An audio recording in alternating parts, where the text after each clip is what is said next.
right, everyone, welcome one and all. Let's get started together by joining our voices together. I invite you to rise in all the ways that we do. We're going to sing one verse of Every Time I Feel the Spirit, number 208.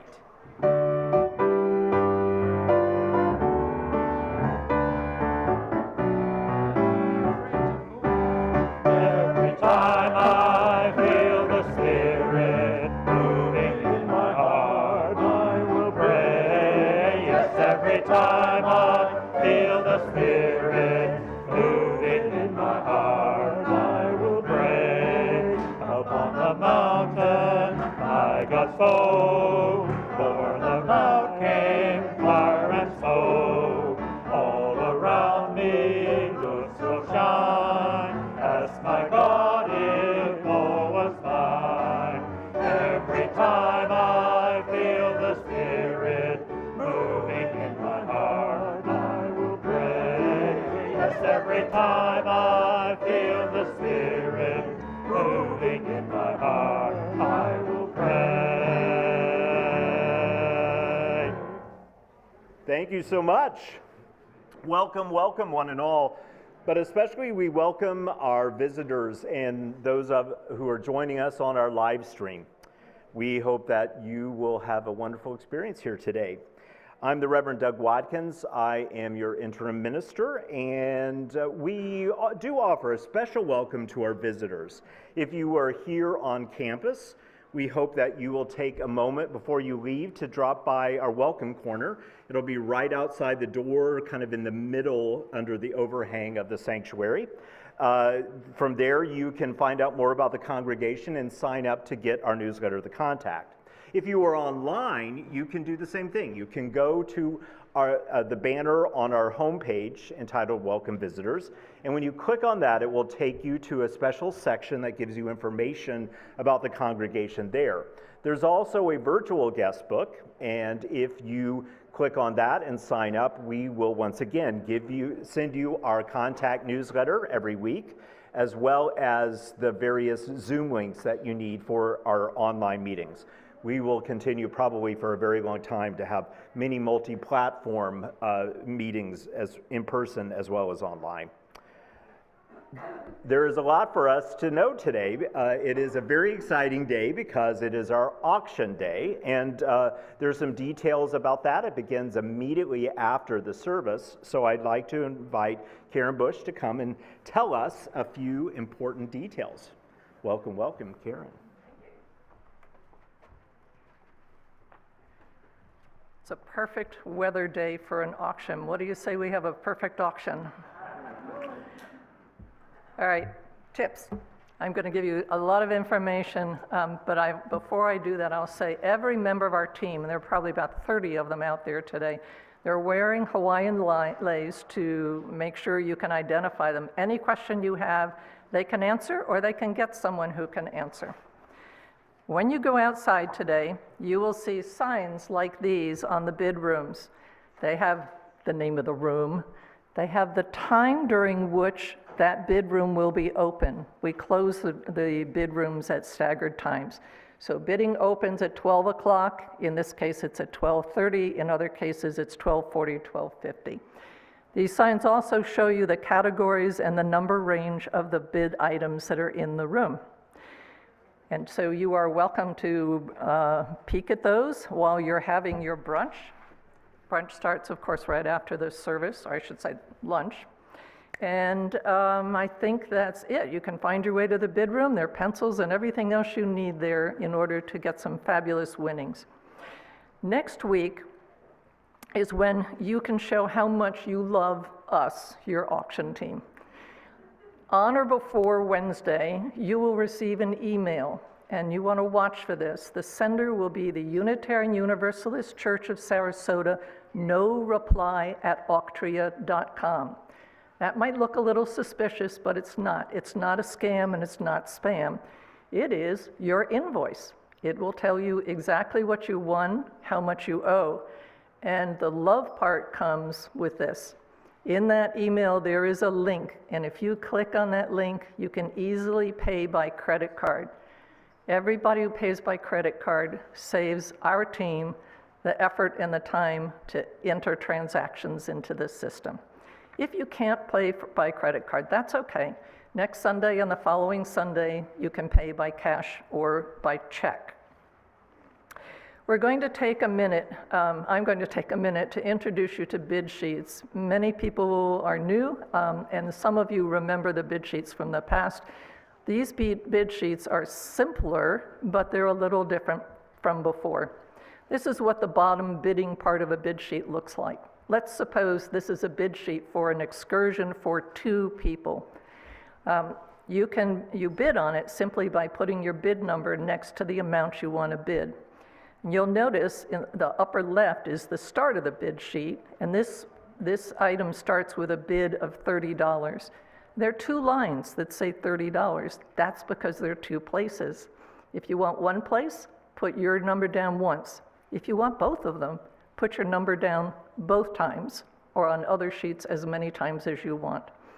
That's the top section. Now, if you look at the bottom section, that has 2 lines that say buy it now. If this is the most fabulous excursion you've always wanted to go to your entire life, you want to walk in and buy it now, so you just go down. You can put your bid number anywhere on this sheet you want.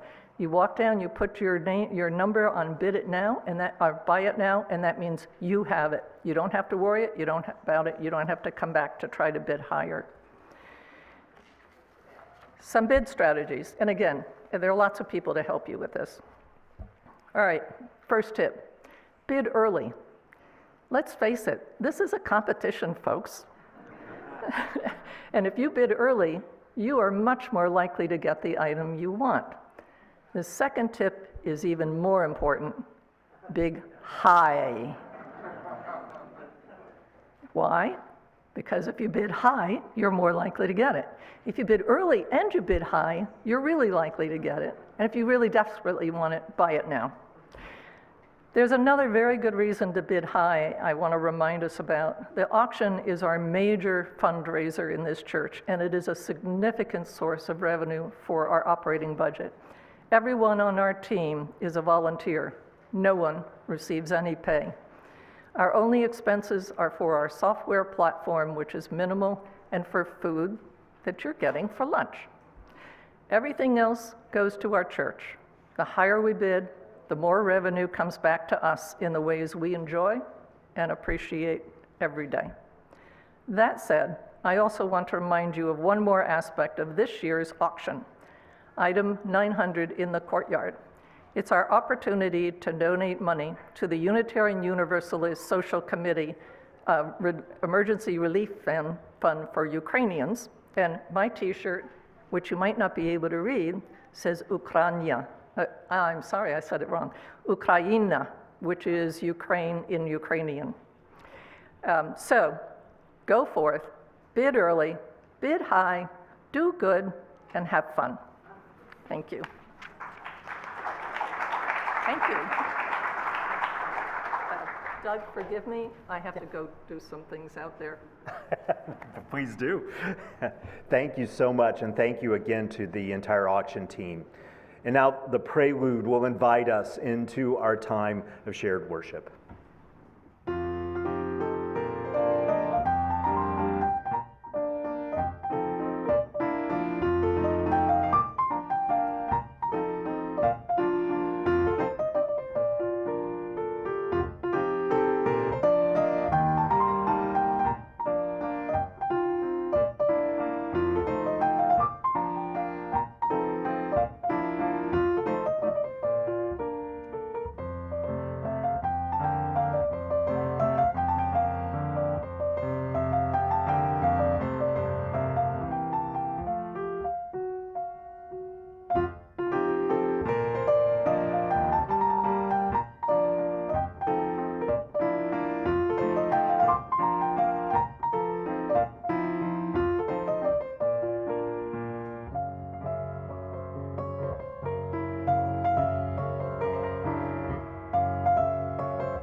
It is the tradition in most Unitarian Universalist congregations to begin the service with a chalice lighting.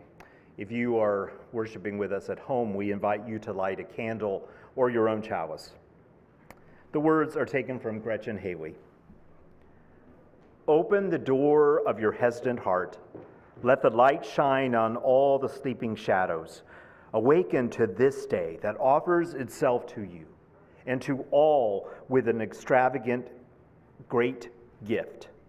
This beauty, this chance, that we might still begin again and anew, that we might be changed by the in and the out of breath, that we might still burst forth like the crocuses, that we might still surprise this earth with a new song, sung together, calling us all in and then sending us back out, and know it all as a blessing.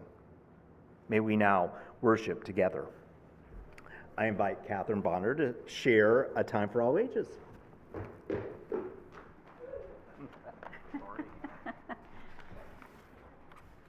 I think everybody's filling their oats today with the beautiful weather we're having outside.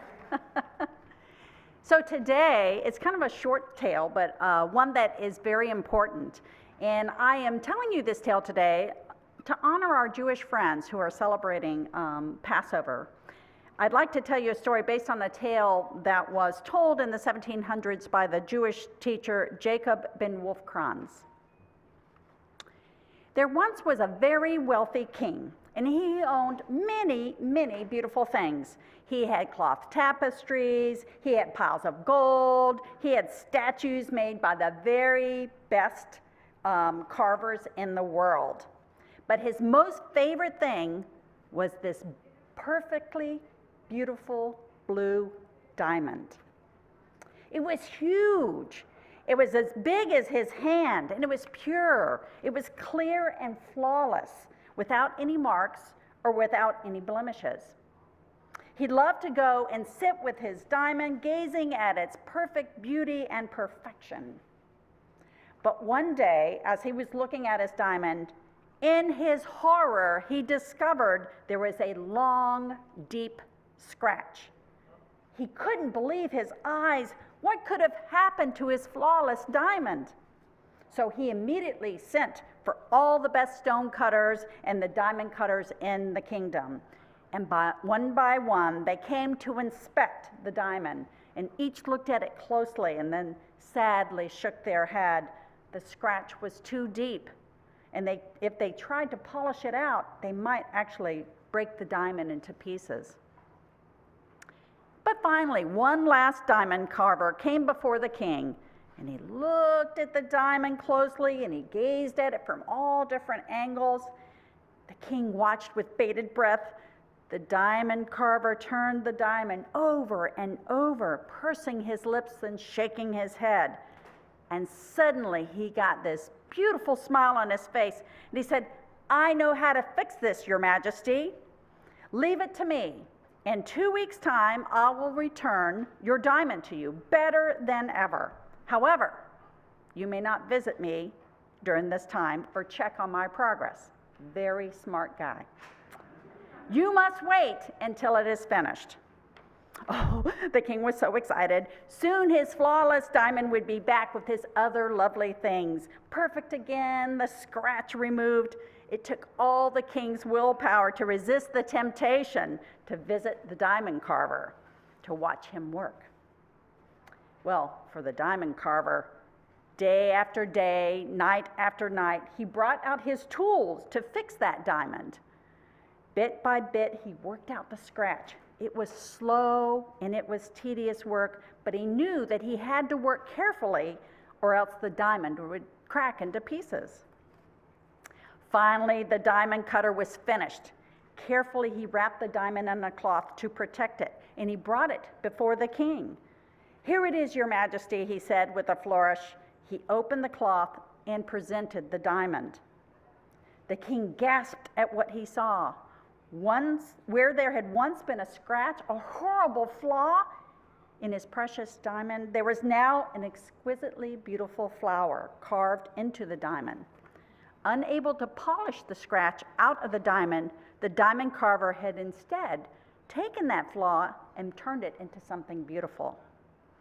Well, the king loved his diamond more than ever, and now when he went to hold it in his hand and gaze upon it, he was reminded that something imperfect or ugly or flawed can become something exquisitely beautiful.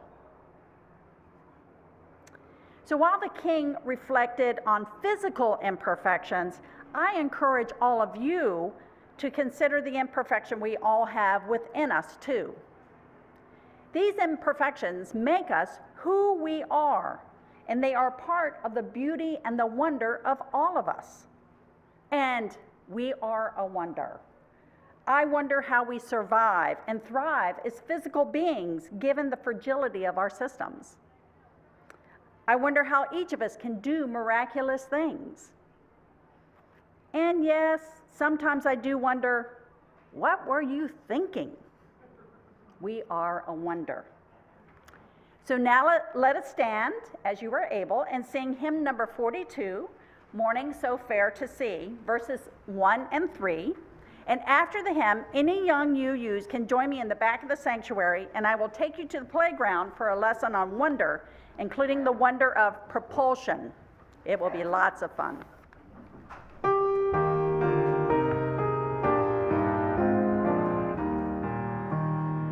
Morning so fair to see, I dwell in mystery, glorious the earth and resplendent skies.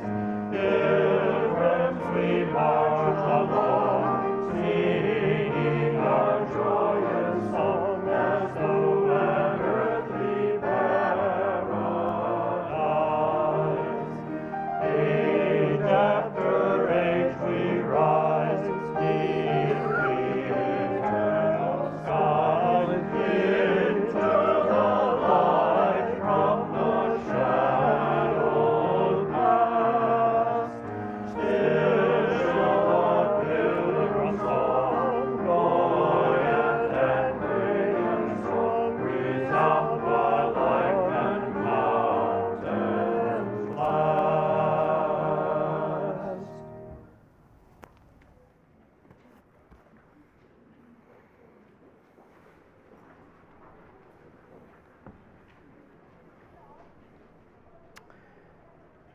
Now, as we move into the center of our worship, we invite you to a time of centering to bring yourself more fully present. We'll begin with the centering in word, and then invite you for a few minutes to center with us in a shared time of quiet, and then join together, remaining seated in spirit of life. Our centering words are taken from the poet David White, entitled, What to Remember When Waking.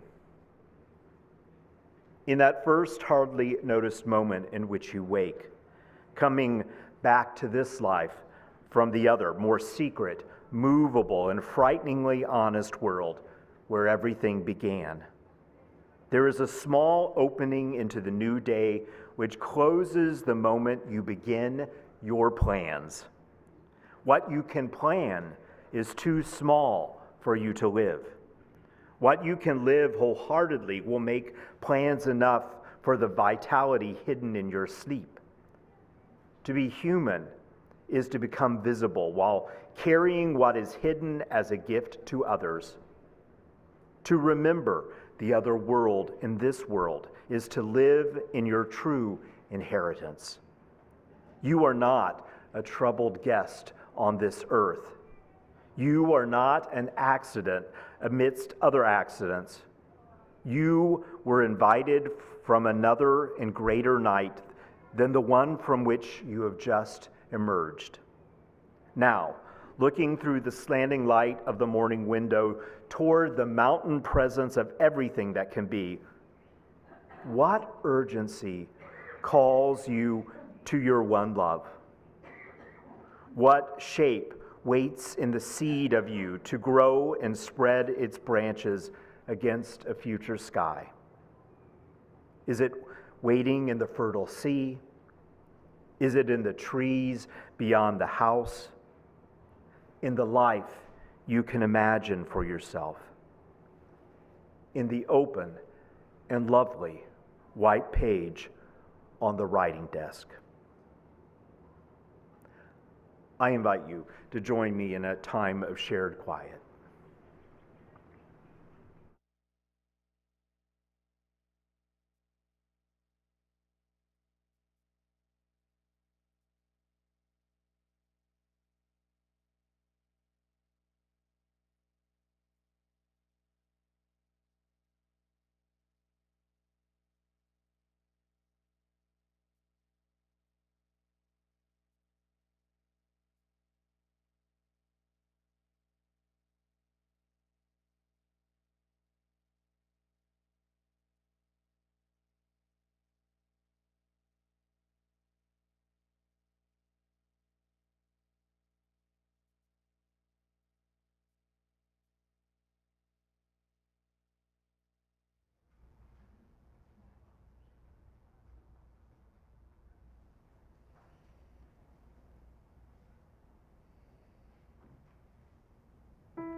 As we move now into the time of receiving our offering, every week it is a moment in which to think about the gifts that we have been given.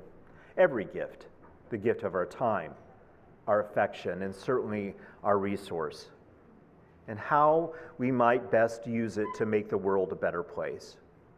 We hope that throughout the weeks, and especially this weekend during the auction, that you remember how much of our work seeks to make the world a better place, and that you will support us generously. The offering will now be given and received in that thoughtful spirit of generosity.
Thank you, Don. Alan Watts wrote, "Enlightenment or awakening is not the creation of a new state, but the recognition of what already is." The poet Eve Ensler is best known actually for her play, her sort of culture-changing play from 1998, The Vagina Monologues. And I've seen 2 productions of that piece, and it really is an incredibly wonderful and radical piece of work. But it was her own near-death experience with cancer that she credits as one of her hardest and most creative endeavors. She wrote that she found herself at one point struggling to survive cancer because it had spread throughout her body, and she was in a hospital bed day after day. And she reflected, "I was too weak to think or write or call or even watch a movie. All I could do was stare at the tree, which is the only thing I could see out my window. And at first it annoyed me, and I thought I would go mad from boredom." Well, now, if you were thinking for a sermon about awakening, this may be a little bit of a grim opening story. Well, probably Eve would agree. However, she goes on to say, "But after the first days and many hours of that miserable existence, I began to see the tree.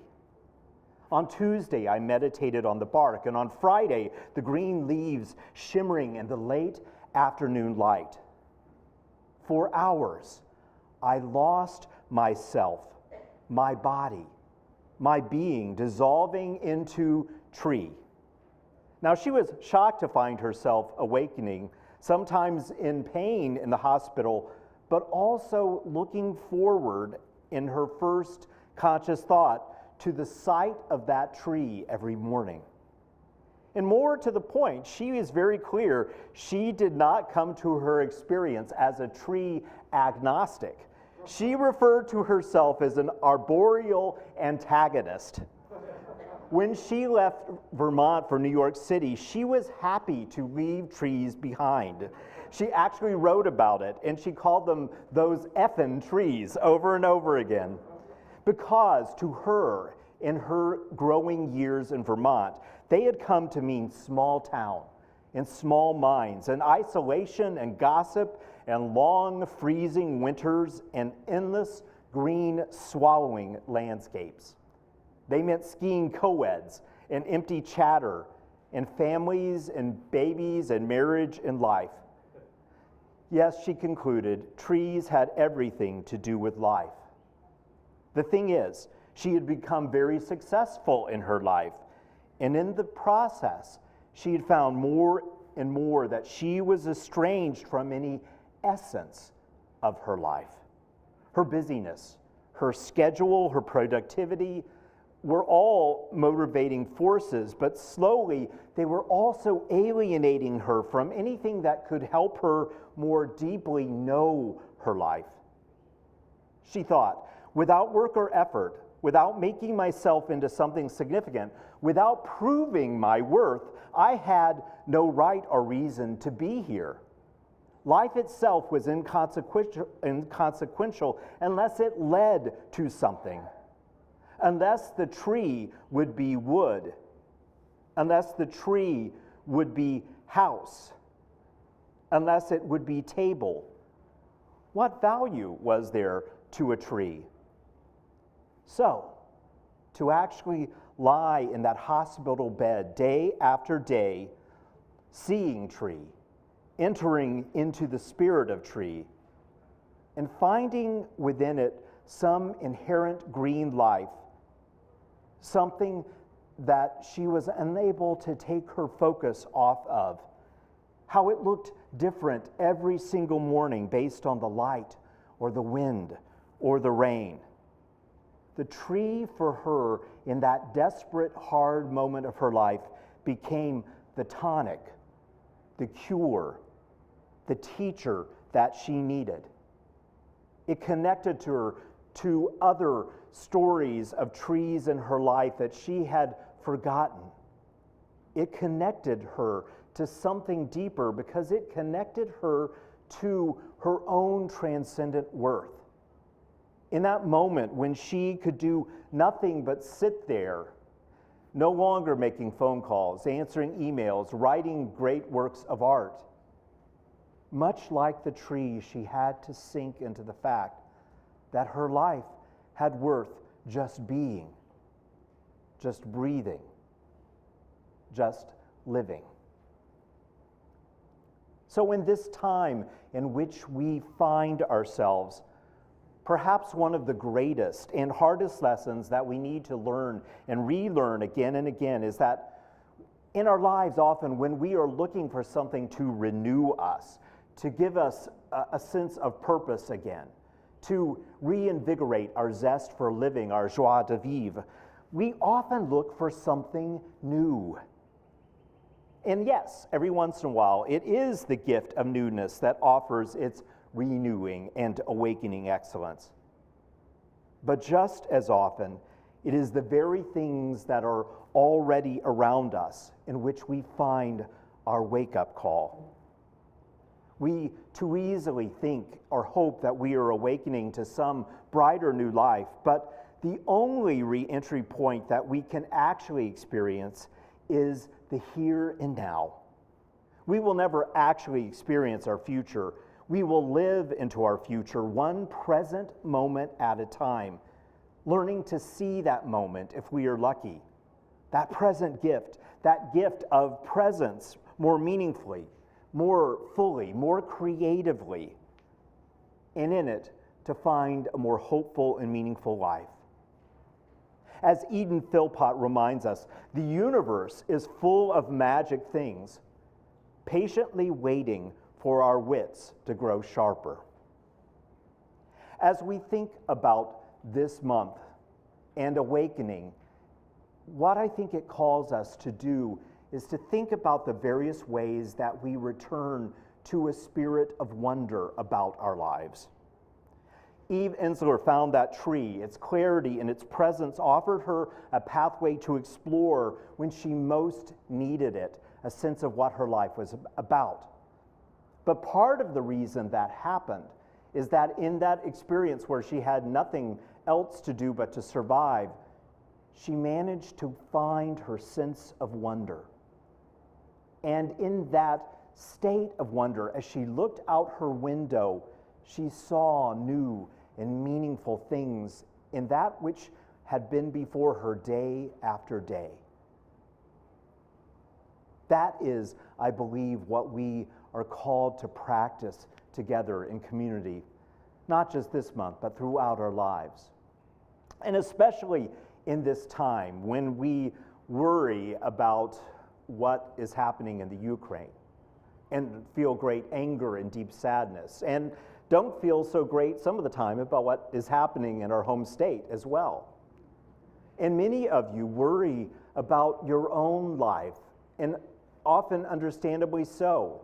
Someone you love or your own health is in danger, or you're at a big place where you're not really sure what to do next.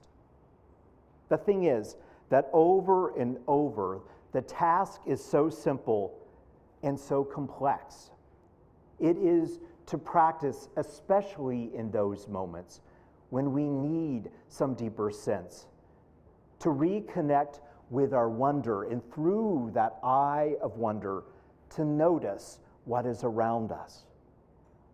It sounds so simple, but especially when our heart is broken or our body is in deep pain, it requires a certain kind of deep vulnerability. Pema Chodron wrote, "We already have everything we need. And all these trips that we lay on ourselves, the heavy-duty feelings, the fears that we're bad, and hoping that we're good, the identities that we so dearly cling to, the rage, the jealousy, the addictions of all kinds, never do any of those touch our basic wealth," she writes. They are all like clouds that are temporarily blocking the sun, but all the time our warmth, our brilliance, it's all right here. This is who you really are. We are always one blink of an eye away from being fully awake. I noticed in my own life that in particular, it is in times when I get most depressed by the news that this particular life skill or spiritual practice becomes so essential.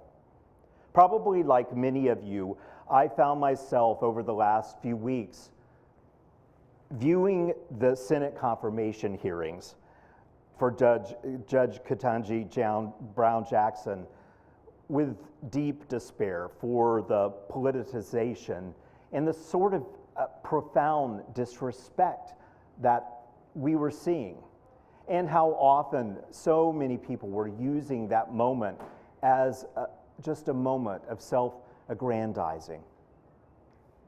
But as I was thinking about what it means to find ourselves in a place of wonder, I remember one day when I actually for the first time was watching it, because until then it just depressed me too much to watch the actual live feed.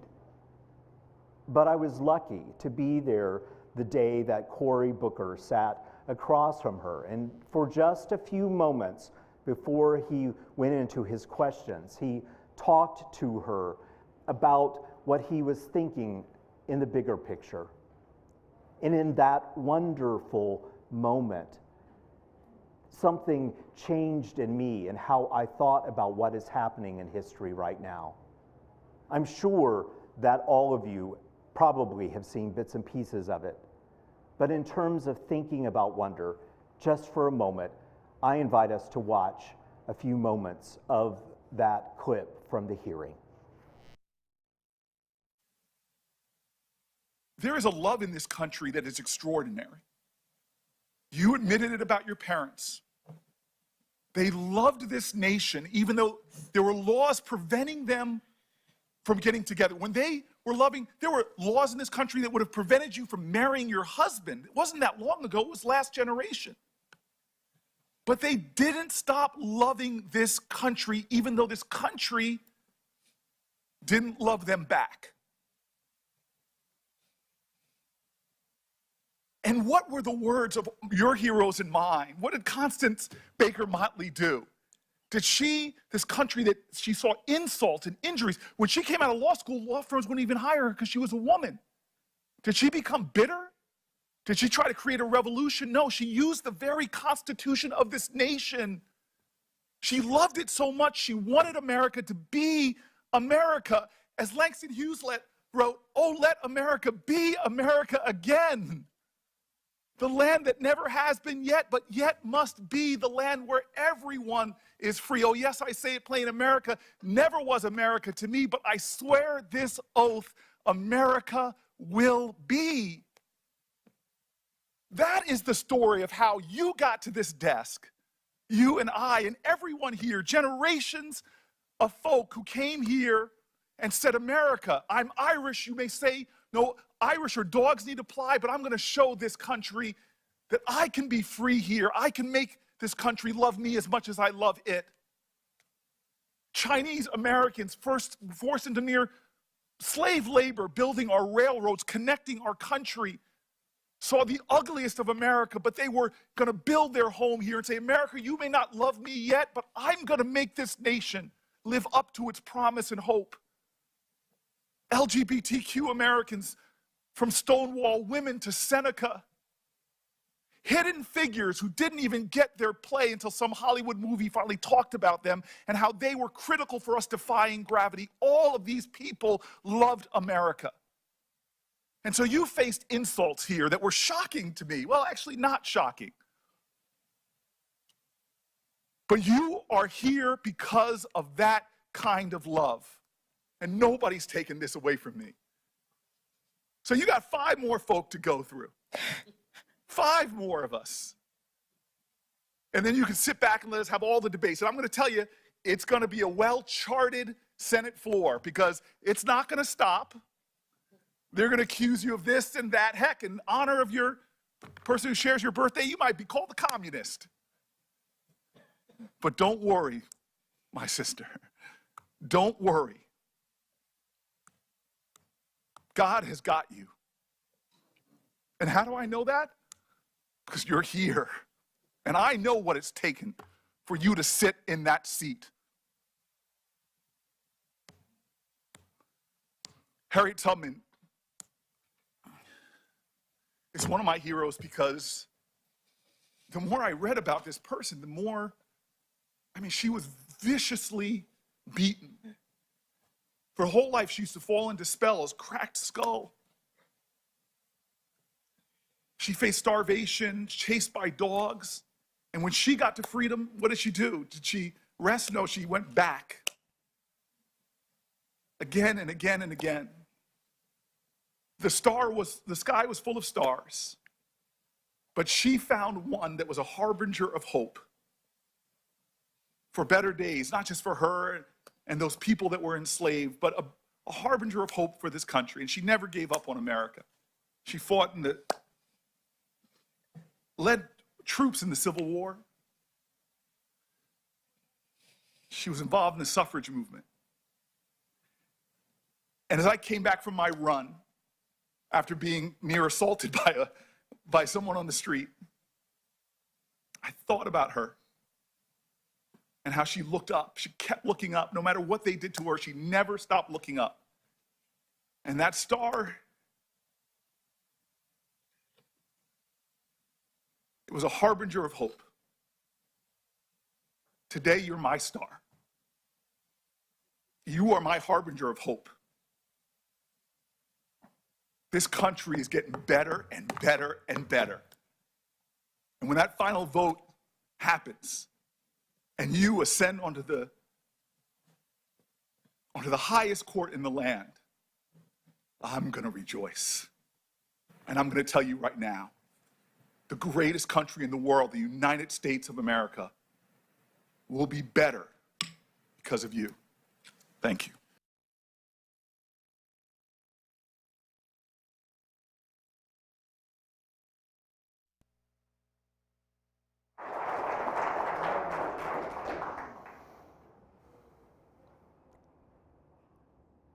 So our job again and again in this time is to find the wonder that leads us back to those stars of hope. Lets us really see them and lets them really change us. And from that place, we will always find a deeper sense of love in the path forward. May we be in community, the people that remind each other and help each other do that when we've lost our way. I invite you to join me in our closing hymn. Hymn number 1068, Rising Green. Let's rise in the ways that we do as we sing together.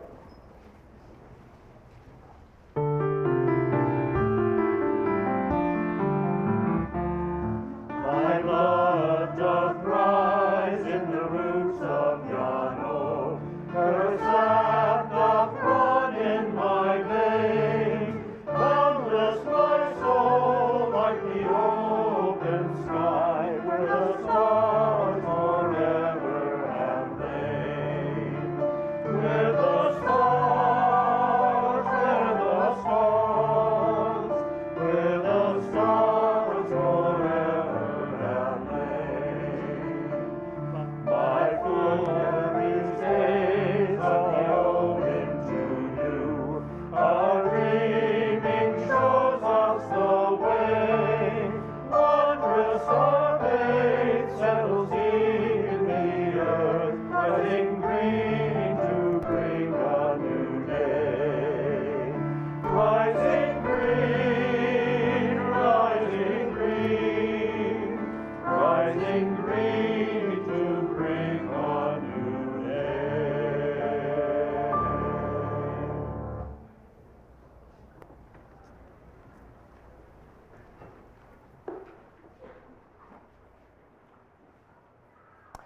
And now as we prepare to leave this service, may we remember the power of that rising green.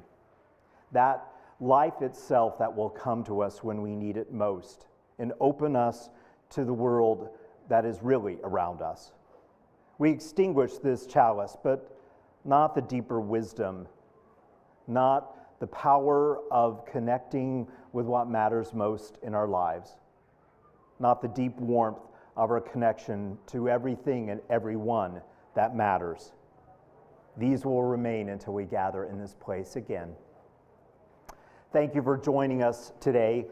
I invite you to join us outside for the auction, and we'll see you here next week for our Easter service. Have a good week.